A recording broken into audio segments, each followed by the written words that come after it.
but he could have produced them all day long for about a quarter a strip. Okay, I am. Hold on, just a minute, Paul. I was not recording, so let me do that's better. Let me do this a little bit better. My guest is Paul Pantone. He is the inventor of GEET. He has been suffered incarceration in a medical facility for refusing to sign over his patents on the GEET device. Well, was that basically it, Paul? Well, you forgot to mention the torture. I mean, when they drill out all your teeth and say, we're not going to take you out of your pain and misery unless you sign over your patent and tell the whole world it didn't work. And they made me walk on a broken leg. They refused painkillers. They refused antibiotics. I'm sorry. That's torture. Well, now, the only way we found to get some attention was you start getting hold of the right congressmen and senators, and you have them go in. And you get some psychiatrists that are not members of the court, because members of the court will say anything the judge tells them. Well, we've done that. I mean, the lawyers have lied in Mark Taylor's case. The doctors and their attorneys lied. Well, we can't get a hold of his mother. We can't find his mother. They've tried to isolate the families. They drove my family away from me, or maybe I did it. You know, I don't know. I have no idea. But well, I was getting about 200,000 hits a month on my website when I was apprehended and detained and put in the maximum security. But when everybody would call to say, hey, we would like to help support Paul Pantone, we don't know Paul Pantone. He's not here. We don't know where he is. Even my own kids. It took them a long time to find me. They've done everything they can to take to break the link of families. I mean, that's what they were successful in doing that to me. Oh, you need to make sure he's got long-term care. You know, make sure he takes these drugs. And my response to that was, hey, the only drugs I need, a joint and a Harley, man. I ain't doing nothing else. Well, yesterday on TV, I was watching, and during a news break on the show I was watching, they came out with a new drug for the kids. Oh, yeah, if your son has HD, whatever it is, and you really want to make sure he's good, you want to give him this meds. Now, be careful, because it will cause sickness, it will cause vomiting, it will cause sleepiness all day long. Yeah, we want the kids to be zombies in the classroom. I'm sorry. We as people in this country have not stood up for the kids. No. We haven't. Listen to the kids. It goes across the whole spectrum. Think about this. My mother and grandmother were drug addicts. I didn't know it. I thought my grandmother was just feeble until I took one of her Seconal, you know. Reds, that's a Reds. Remember Reds, guys? You know? Yeah. Whew. All of a sudden, I understood why Grandma was stumbling around, who he was feeble, you know, why she was feeble. and my mother was on pain pills. So you know, these doctors, these pharmaceutical industries are targeting the old folks, and they are also going after the children now. I mean, there is absolutely no reason to give a child. You make up a disease, you make up a condition, a attention deficit disorder. Why? Because he's too damn bored with the teachers, you know, to sit there in the classroom and pretend he's interested. You know, and so now we got him on Ritalin, man, which it just kind of sets him up for the whole cocaine and heroin gigs, you know. Yep. So, yeah, I'm 100% on your side. I mean, I saw at least 6 people that came into the facility that I was at that should never have even walked through the door unless they're visiting somebody.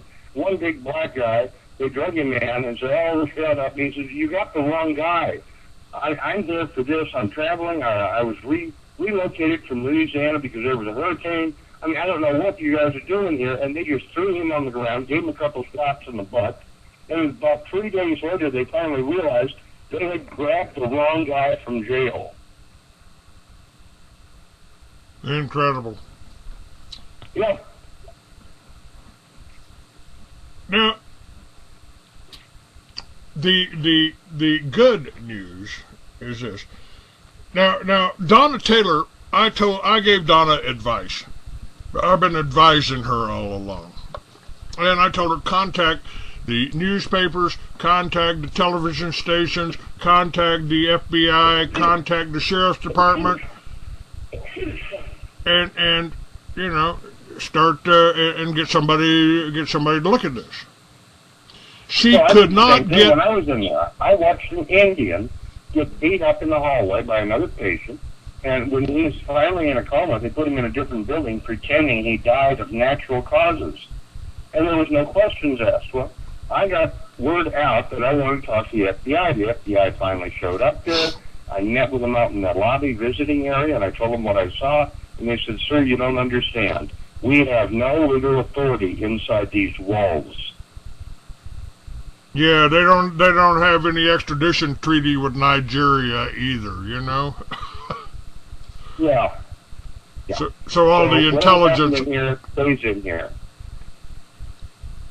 That's incredible. So when your local Gestapo says, "No, we're not going to do anything about murder. No, we're not going to even make a report of it," well, where do you go? We took it to senators and congressmen, and luckily in Utah, one of the senators heard about it, saying, "No, if there's torture and abuse going on, I'll investigate this." The minute his people started showing up, they packed my stuff up and said, "He's out of here." But it took 3.5 years before we found their weak spot. They are afraid of the congressmen and senators. So don't go to the press. They won't cover anything. They cover what they're told to cover, and they cover what's in their community that the people who have money want covered. You've got to go above that. You've got to get it out to the people. And doing shows like yours, that'll get it out to people. Going on and putting a big website up. We've got websites up.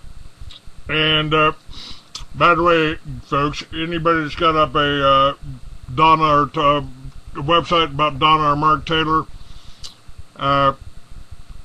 we have suspicions about that. So I would say contact Wesley Hoyt. Wesley Hoyt's number is up on my website. It's on the links. It's on the stories, and it's he is controlling that. He is raising the money for Donna, and so don't just be sending money to anybody that's saying they're working for Donna Taylor until we find out exactly where the money is going. Oh, I gotta hit that with you too, because there were about 10 sites up internationally to help Paul Pantone send a donation today, and only one of those was valid. All the rest of them were taking money for Paul Pantone and enjoying their own life. We never saw it. So yeah, you're right. You want to make sure it's getting to where it's supposed to be going. That's right. And hopefully, if you're listening here, boys, I will track your ass down. I know who you all are, and I will be doing the investigation for the attorneys, and we will be getting all the PayPal records. So be careful there.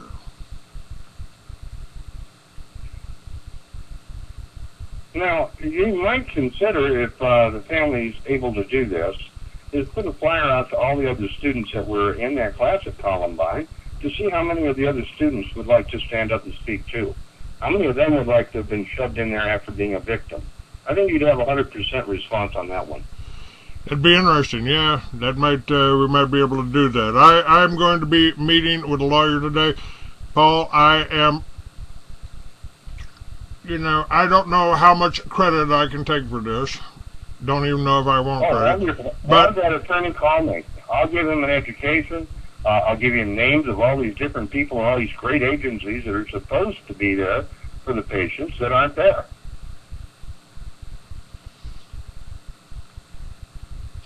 When he has a hard copy of his situations where people have called for help and been told, "No, we can't help you," or they pretend they hire attorneys for you. They're really working for the state, and they're not working for you, but they call themselves patient advocates. And they have found ways around all of this where there's no misrepresentation. We just flat out lied to you.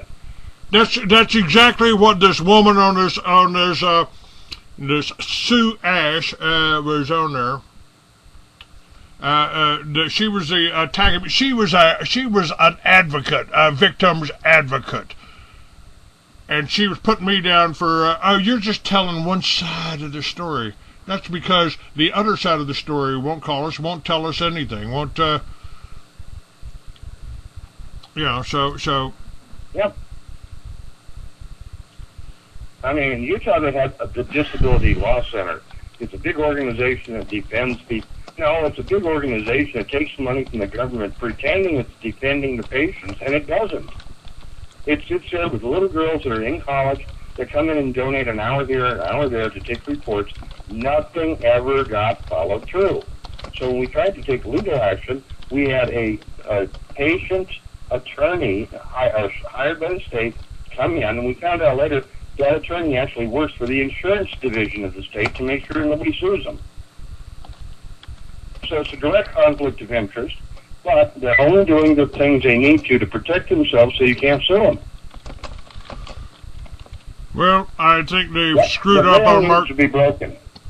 I think they've screwed up on Mark Taylor because I am encouraging lawyers and Donna and Mark to sue this hospital for this because I think we got to break this cycle, this drug.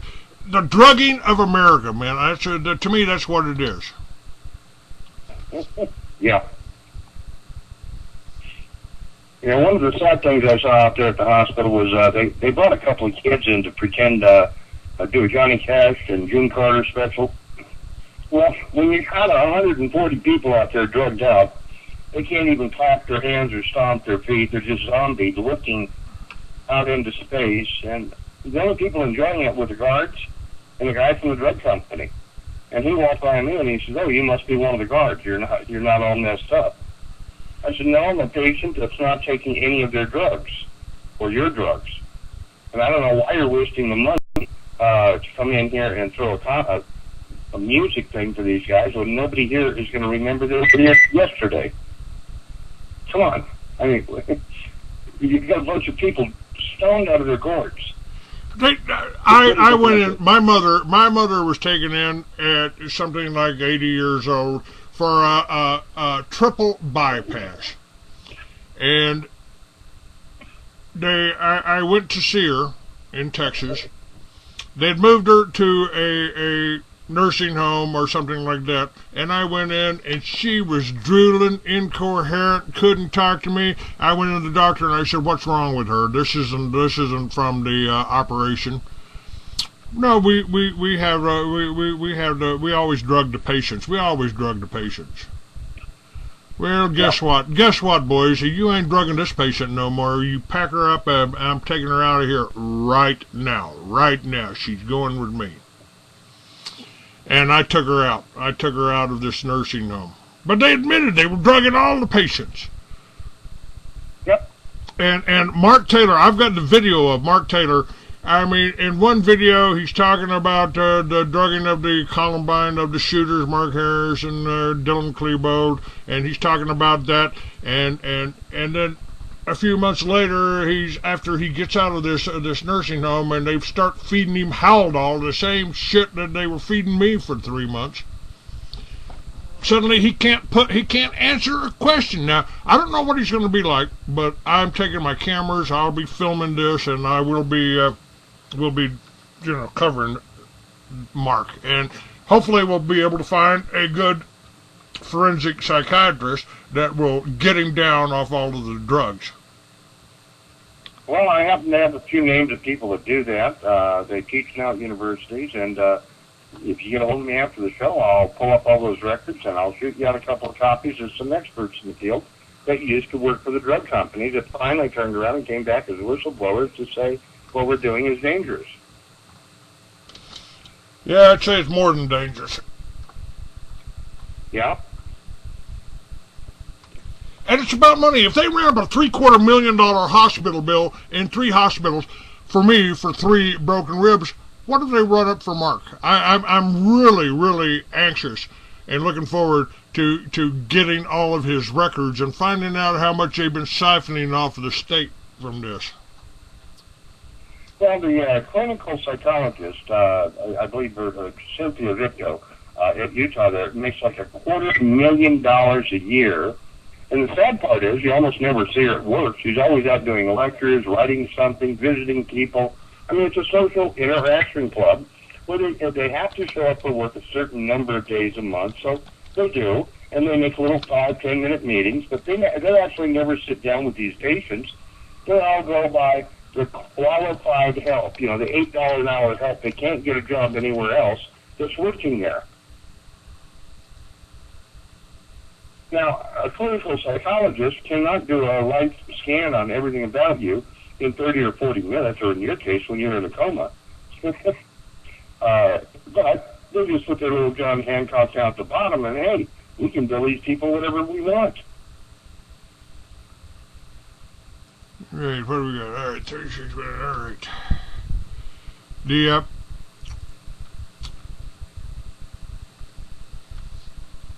these guys do it, been there a few times, is they come in after a violent assault, robbing a place, whatever, they come in and say, oh, I forgot to take my meds a few days. But, oh, thank you, doctor, I'm so much better now that I'm taking them. And these guys were hiding their meds under their tongue, and then going back to the rooms and bragging about it. Now, one of the kids came out right up to me and told me, he said, I get out of here, I'm going to go on a raking spree, and I'm going to go out and do this and this. I went back to the psychiatrist, and I said, this boy is not ready to be released. Oh, yes, he is. He told me what a great job I'm doing. Yes, they say on the chat room, they're billing you to kill you. They're bill you to kill you. Yep. When they asked me to sign my patent over, they always said, if you'll sign the patent over, we'll take you out of your misery. Well, to me, that means you're going to knock my butt off. I don't believe you. And if you tell me all you're going to do is get me to sign these papers, give you my patent, and you're going to give me some kind of painkiller, I don't believe it. Right now, I don't have a tooth in my head. They took everything out of there and made sure I couldn't get teeth in for a while. They botched the surgery on my foot. I'm in pain every single day, but I'd rather be in pain and free than to be stuck in that hellhole one day. Well, they certainly tried to get me in that. I mean, that's what the whole thing is. Make sure he takes this pill. I said, that pill knocks me out. I'm not doing that. I'm not going to take that.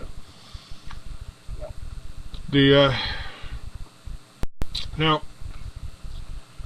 talk to me about the Geek device. Now, we were talking about this, and I hopefully we'll resolve this, and hopefully we've got more recourse to this. These lawyers won't be afraid to take on the medical companies here, and sue them on behalf of Donna and Mark Taylor.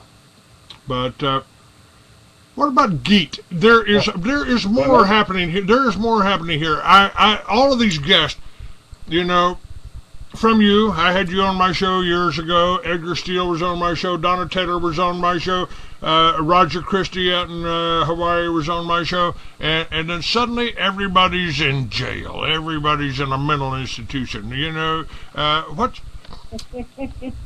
I mean, when they first put me in a mental institution, maximum security, the guards were told I was a very dangerous person. I was delusional. I thought I could run engines on anything I wanted, including water. And the guards were really nervous about being around me. But when they watched me for a few days even, they realized that I was completely together. They didn't see anything out of place. They questioned my invention. So one at a time, I converted these guards by teaching them for free how to go home and build a Geek. And one after another, they'd come back to work saying, hey, man, this technology works. And every time they come in saying, hey, I put that on my truck, I put that on my motorhome, they lost their job. They had to go look somewhere else because that's the last thing they wanted at that hospital was more people that had built Geek. I mean, if you can run an engine on soda pop or tinkle in the tank, that's going to cut into the government money. They don't want that. They make money off road tax. They don't want to give you better mileage. I mean, just Google up high mileage cars banned in America, and you'll see this last year about 20 different brands of cars that are sold in other countries cannot be sold in the United States because they're too clean, they're too efficient, and they get good mileage. If you were to start taking all the older cars and start getting triple the mileage, well, fine, we won't touch the cars under warranty. Now, what was that? What was that carburation system that was built back in the 50s? What was that? And it was suppressed. Pogue carburetor. The Pogue carburetor. Yes. And I have a father-in-law that had a father-in-law that helped build the Aswan Dam. Worked on the Aswan Dam. He could build anything. He built a Pogue carburetor according to the patent in his garage. And he said 2 guys in blue suits showed up. Hi, Mr. Babcock. Listen, you need to pull that carburetor off your car and destroy it, and the one you're building for your neighbor. And he says, yeah, what happens if I don't? Sheriff Babcock was a big guy, about my size, and they said, we'll kill you. And so he pulled those carburetors off and destroyed them. But they did the same thing to you, didn't they? Didn't oil company executives call you and threaten you? Oh, yeah, in California. The president of Pertamina Oil Company called, a law firm in Beverly Hills, Brown and Brown called, the Air Quality Control Board, CARB. And one after another they called up and said, if you don't quit playing with this, you're dead. And I kept laughing about, well, you only die once, and that means the minute that happens, the plans on how to run on pure water are going to be released all over the world. So go ahead. I've already got over 500 people worldwide that if anything happens to me, those plans are my final gift to mankind. And let's put the oil companies and government out of business. You know, Paul, there's a company in, I believe it's El Paso, out of Canada. It's called Vertigo, and they found out that they could run plastic tubing up in a kind of in a grid or on a wall, and run it vertically, run water through it, and put algae in it, and grow algae, and then they can turn that algae into biodiesel. Yeah. Yeah, I met a gentleman years ago. He was on a road tour running for president, Collins. Charles Collins. Charles Collins. Who I work. One of the guys working for him kept ribbing him, saying, "Oh, that Pantone over there, he's full of bull. There's no car that's going to have horsepower or anything else." So at the end of the show, Charles Collins came over to me and wanted to know how fast my car would go. So I put him in the front seat of that Suburban, and we got a little sideways. And when we got back to the parking lot, he got out saying, "Oh, it runs. It runs." His fingers have left little marks all over my dash. But I wanted to let him know that it really did run. But he said later, just as scared. He was telling me that when he met Adolf Hitler and Ava in his hotel in Alabama there, or Georgia, he said they sat there with military people and government agents talking about how to make fuel back in the 40s. And the same things we're trying to do now, he was doing for his people back in the 40s. Yes. It's not new.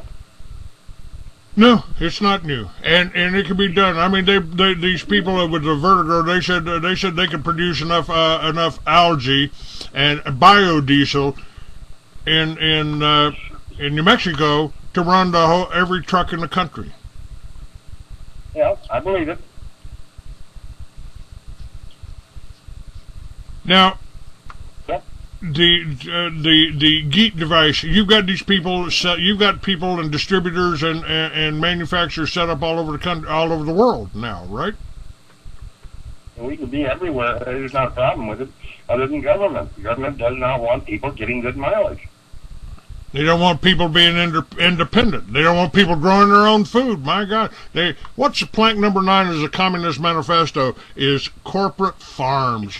I mean, can you say Archer Daniels Midland, Monsanto? And you got the same people producing the seeds for your corn that produce the poisons for your to kill all the bugs. Now they've got the poisons put in the food. My God, they're just poisoning us, Paul. And this is the pharmaceutical industry again. Yep. Well, I've seen what the pharmaceutical supplies at that mental facility did. When guys could come in and we could hold down a great conversation, the very next day after they start taking the meds, they couldn't tell you that they even mentioned. We had one guy that would walk up to me every day when I would see him. Hi, my name is Bobo. And I looked at him, and it really got to me because he couldn't remember what just happened. And it was so bad that we had watched a movie on TV, 50 First Dates. He had gone off, taking a shower. There was another movie on. And about an hour and a half, 2 hours later, that same movie that we had just watched together came back on. And he sat down next to me going, oh, wow, that looks like a good movie.